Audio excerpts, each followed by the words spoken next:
প্রিয় দর্শক, আসসালামু আলাইকুম। দর্শক, আপনাদের প্রীতি ও শুভেচ্ছা জানিয়ে শুরু করছি আমাদের আজকের প্রতিবেদন। তো দর্শক, আজকে আমরা এক সুন্দরী আপুর মেয়ের জীবনের গল্প তুলে ধরব, যার নাম হচ্ছে আশা।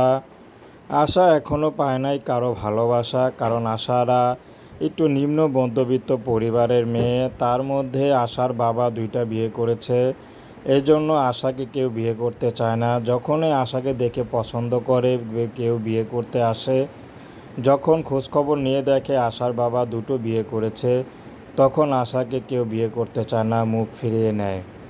তো আশার একটি কথা, বাবার দোষে আমি কেন দোষী হব, আমি তো আর কোনো কিছু করি নাই। তো আশা বেশি পড়াশোনা করতে পারেনি। আশার মার টেলার্সের দোকান আছে, তো সে দোকানটা এখন বন্ধ হয়ে গেছে, কারণ অনেক টাকা ঘর ভাড়া আটকে গিয়েছিল, তো সেটা যে শোধ করবে সেটা আর পারেনি। তো এখন ঘরেই আশার মা একটা সেলাই মেশিন নিয়ে কাজ করে সংসারটা কোনো মতে ধরে রেখেছে। তো আশাকে যে টাকা খরচ করে বিয়ে শাদী দিবে সে ব্যবস্থাও করতে পারছে না।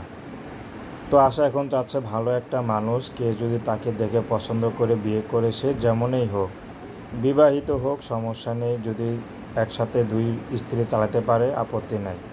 তো প্রেম ভালোবাসা, সাহায্য সহযোগিতা, বিয়ে শাদী করা একান্ত আপনাদের ব্যক্তিগত ব্যাপার। আসুন আমরা ৫ ওয়াক্ত নামাজ পড়ি, সর্বদা দেশের সেবা করি। আসসালামু আলাইকুম।